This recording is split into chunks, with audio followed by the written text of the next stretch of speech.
রাধে রাধে। আজ আমার রাধারানী রান্নাঘরের একটা সিক্রেট মশলা রেসিপি নিয়ে চলে এসেছি।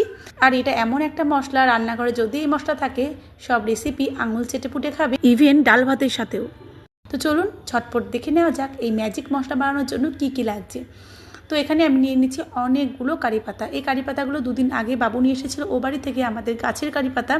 তো কারি পাতাগুলোকে না আমি দুদিন আগেই ধুয়েছিলাম, ধুয়ে রেখে দিয়েছিলাম, যদিও রোদ ছিল না, ফ্যানের হাওয়ায় যতটা শুকিয়েছে।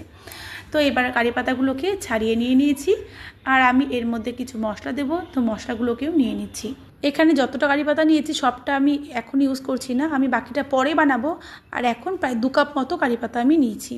তো তার জন্য যে মশলাগুলো লাগবে আমার 2 টেবিল চামচ নিয়ে নিয়েছি এখানে গোটা জিরে, নিয়েছি প্রায় হাফ কাপের মতো কাঁচা বাদাম, 2 টেবিল চামচ সাদা তিল, আর নিয়েছি 2 টেবিল চামচ ড্রাই নারকেল। এটা না থাকলে যে গোটা নারকেল পাওয়া যায় মার্কেটে, সেটা নিয়ে এসে ভালো করে ভেজে এর মধ্যে ইউজ করতে পারেন।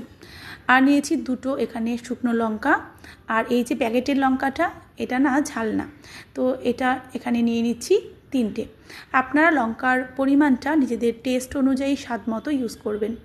আর শুকনো লঙ্কার পরিবর্তে আপনারা চাইলে এখানে চিলি ফ্লেক্সও ইউজ করতে পারেন। তো এই যে আমি কারি পাতাগুলোকে ছাড়িয়ে নিয়েছি, প্রায় 2 কাপ মতো কারি পাতা আছে, আমি ভেজে নিচ্ছি।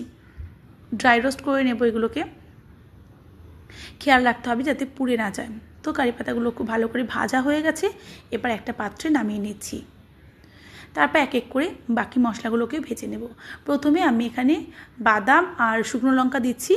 যেহেতু এগুলো ভাজতে একটু সময় বেশি লাগে, তো এগুলোকে আগে ভালো করে ভেজে নিচ্ছি, তারপর এর মধ্যে বাকি মশলাগুলো অ্যাড করব। তো তারপর সমস্ত মশলাগুলো ভাজা হয়ে গেলে একটা মিক্সিং জারের মধ্যে নিয়ে নিয়েছি একটু ঠান্ডা হয়ে যাওয়ার পর। এবার এর মধ্যে অ্যাড করছি 1 টেবিল চামচ বিট নুন, হাফ টেবিল চামচ হিং, 1 টেবিল চামচ দিয়েছি এর মধ্যে গোলমরিচ। যেহেতু গোলমরিচটা আমার আগে ড্রাই রোস্ট করতে খেয়াল ছিল না, আমি পরে রোস্টেড গোলমরিচ এর মধ্যে ইউজ করেছি। আপনারা চাইলে কিন্তু আগে মশলাগুলোর সাথে ভেজে নিতে পারেন। তারপরে দিয়ে দিয়েছি আমচুর পাউডার 1 টেবিল চামচ। মশলা টেস্টের জন্য অবশ্যই আমচুর পাউডার আর বিট নুনটা এর মধ্যে অ্যাড করবেন। তারপরে আমি 2-3 বারে সমস্ত পাতা আর মশলাগুলোকে ভালো করে ব্লেন্ড করে নিয়েছি। আর কালারের জন্য কিন্তু আমি মিক্সিং জারের মধ্যে 1 টেবিল চামচ হলুদও দিয়ে দিয়েছিলাম। তো সমস্ত কিছু গুঁড়ো করে নেওয়ার পরে দেখুন এই মশলাটা এরকমভাবে একটু দরদরা করে কিন্তু আমি গুঁড়ো করেছি, খুব বেশি মিহি কিন্তু আমি এটাকে পাউডার বানাইনি।